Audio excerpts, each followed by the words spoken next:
Boa noite, boa madrugada. Meu nome é Sidney Martins, professor de língua portuguesa aqui do LAC Concursos, o maior site de videoaulas do Brasil, quiçá das Américas. Então vamos parar de enrolação, vamos direto ao ponto.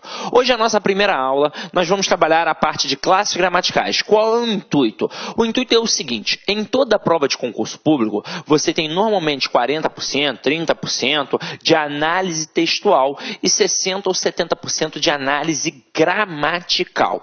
Então, você tem de estudar gramática. Detalhe, para você conseguir fazer uma análise textual, antes você tem de fazer uma análise gramatical. E quando a gente pega esse conteúdo gramático e pergunta, por exemplo, para um aluno qual é a matéria que mais cai, ele, sem sombra de dúvida, já responde: é a análise sintática.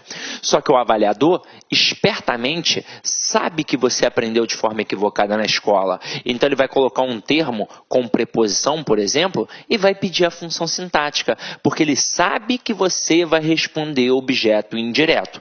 Mas, na verdade, a análise nunca foi sintática, ela sempre foi morfossintática. Então, eu primeiro tenho de ver a quem aquele termo está ligado morfologicamente, a quem ele está ligado gramaticalmente, para aí sim poder classificar sintaticamente. Tanto é que um termo com preposição sempre tem, dentre as opções, objeto indireto e complemento nominal. Por quê? Porque o objeto indireto sempre tem preposição, assim como o complemento nominal também sempre tem preposição. Mas se o aluno se ligar que o objeto indireto está ligado a um verbo, e detalhe, não é qualquer verbo, é um verbo transitivo indireto, e o complemento nominal está ligado a um nome, não já facilitou a vida? Já, não já? Então é o seguinte, hoje a gente vai procurar trabalhar uma base. É claro que eu vou mencionar alguns assuntos, alguns conteúdos, que aí você vai ficar assim: caramba, Sidney, e aí? Você não vai falar sobre isso de forma mais aprofundada? Não, porque ainda não chegou o momento. Você vai aprender quando chegar o momento. E algumas coisinhas aqui que não tiverem muita importância, eu já vou fazer uma reflexão e chamar a sua atenção para isso. Afinal de contas, a gente não vai fazer um curso de letras. Não é um curso acadêmico. A gente está fazendo um curso de língua portuguesa para provas de concursos públicos. Então, a gente vai direto ao ponto, para fazer você não perder tempo. Então você vai falar assim: caraca, Sidney, mas tem 2 horas a aula. É importante, meu irmão, tem 2 horas mesmo, porque língua portuguesa, o conteúdo é vasto, é enorme, beleza? Então vamos parar de enrolação, vamos direto ao ponto. Então olha só, galera, a primeira coisa que a gente vai trabalhar aqui são as modalidades da gramática, para você entender como a gramática funciona como um todo, para você saber exatamente aquilo que você está estudando, beleza? Então vem aqui comigo, ó. Eu tenho 5 campos a serem estudados, consequentemente eu tenho 5 modalidades. E aí a gente vai pontuar aqui, isso aqui, tópico por tópico, beleza? Então vem comigo, ó. Primeira coisa, quando eu falo em som na língua portuguesa, qual é a primeira palavrinha que vem à mente de vocês? Sem sombra de dúvidas, muita gente deve ter pensado agora: música, né, Sidney? Não, quando eu falo em som, a primeira palavrinha que vem é fonema. O que é um fonema? É a representação sonora de uma letra. Então tem a letra ali, a representação gráfica. O som que ela propicia é o fonema. E para estudar isso daqui, nós temos a fonética. Portanto, a fonética é a modalidade da língua portuguesa responsável por estudar o campo do som. Agora, como isso cai em prova? Em 2 pegadas. Uma, basicamente, cai direto, a acentuação gráfica, que a gente estuda numa outra aula, de forma bem direcionada. Agora, ele também pode te cobrar colocando uma palavra e perguntar o número de letras e fonemas, respectivamente, que tem naquela palavra. Normalmente, ele não coloca uma palavra que tenha o mesmo número de letras e fonemas. Por exemplo, a palavra árvore, ela tem 6 letras e 6 fonemas, porque cada letra ali tem apenas o mesmo som. Então, mesmo número de letras e fonemas, respectivamente. Agora, ele gosta de colocar palavras como carro e táxi. E aí você vai perceber que o número de letras e fonemas são diferentes. É importante, primeiro de tudo, já ter atenção, contar, fazer a contabilidade de forma correta. A palavra carro, ela tem 5 letras, ó, só contar 1, 2, 3, 4, 5. Por incrível que pareça, só de fazer isso, você já elimina algumas alternativas, porque o avaliador ele testa a tua atenção, ele coloca lá 6 letras, 4 letras, só ao fazer isso você já eliminou. Agora, número de fonemas, vamos ver, eu falo carorô, Não, eu falo carro. Então, esses dois R's aqui possuem o som de um R forte. Quando isso acontece na língua portuguesa, a gente chama esse processo de dígrafo. Ou seja, quando eu tenho dois elementos, duas letras, com apenas um som. Então, eu chamo de dígrafo. Então, aqui eu tenho 5 letras e 4 fonemas, porque eu tenho 4 sons. Agora, a palavra táxi. Eu tenho 4 letras, é só contar. Mas será que eu tenho 4 fonemas? Não, eu não falo táxi, eu falo táxi. Então, o X aqui tem som de KS. Ou seja, uma letra tem 2 sons. Quando uma letra tem 2 sons, eu chamo de dífono. Olha que parada interessante. O dígrafo, 2 letras, 1 som. O dífono, uma letra, 2 sons. Então aqui, ó, eu tenho 5 fonemas.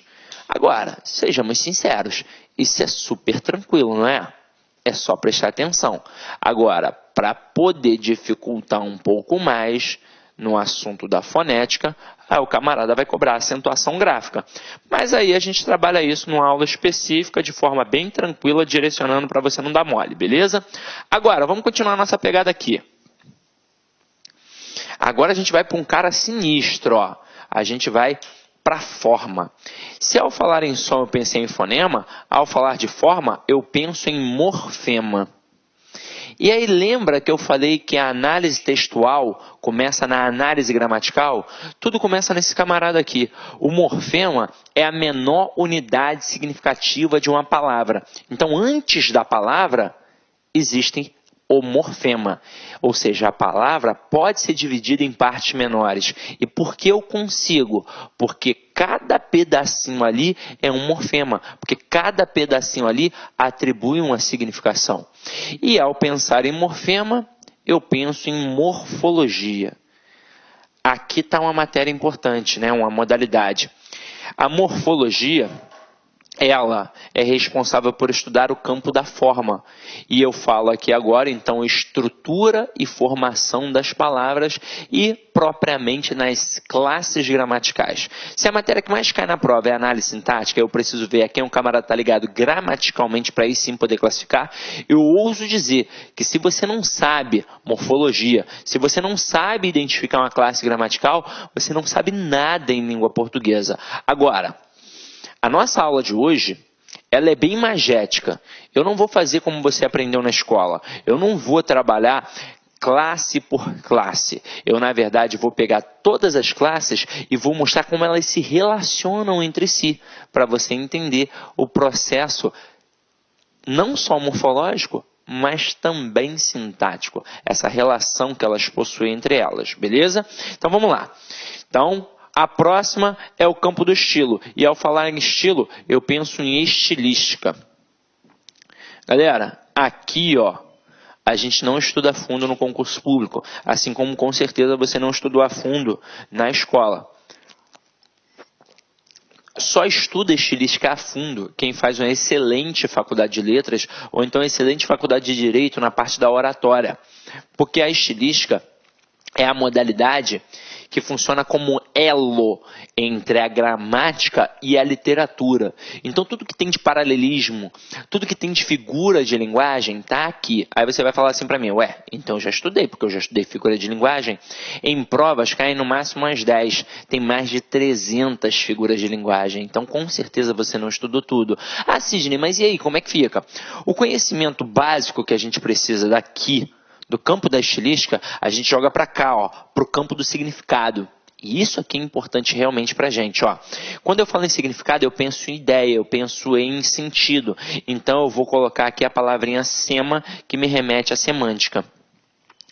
Como assim, Sidney, sema? Sema significa ideia. Só para citar como exemplo, a palavra semáforo, né, o famoso sinal de trânsito, sema é ideia e foro é levar, ou seja, significa levar uma ideia. Mas como assim? Que ideia? Ora, se está verde eu sigo, se está amarelo eu tenho atenção, se está vermelho eu paro. Então, a modalidade da semântica é muito importante para quem está fazendo prova de concurso. Olá, meus amigos, minhas amigas, gostou da aula do professor? Quer continuar assistindo essa videoaula. Então convido vocês a acessar o nosso site laconcurso.com.br e lá se matricular no nosso curso completaço.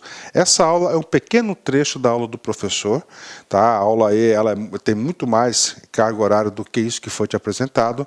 E detalhe, você fazendo o nosso curso, você pode ter absoluta certeza que você vai ficar super competitivo para o concurso da Universidade Federal de Santa Catarina para o cargo de assistente em administração. Sabe por quê? Porque aqui no Lá Concursos é o único site do Brasil que você estuda em regime de resultados. Aqui no Lá Concursos você tem um Personal Coach, que é a nossa metodologia. Personal significa pessoal e coach significa treinador. Então aqui você tem um treinador pessoal de concurso. Tá certo, meus amigos? Olha só, nosso curso completaço para a Universidade Federal de Santa Catarina por apenas 10 mensalidades de R$20, tá certo? Então vamos lá, acesse nosso site, se matricule, que eu tenho certeza que você não vai se arrepender. Ah, mais um recado para você. Você quer baixar esse material de apoio da aula? Então você pode acessar o nosso site, clique aqui embaixo, tem um link direto para você na página certinha, que é para você baixar o material. Tá certo? Pode baixar a custo zero para a galera aí do LAC. Tá certo, meus amigos? Espero você. Um forte abraço. Tchau, tchau. Clique lá.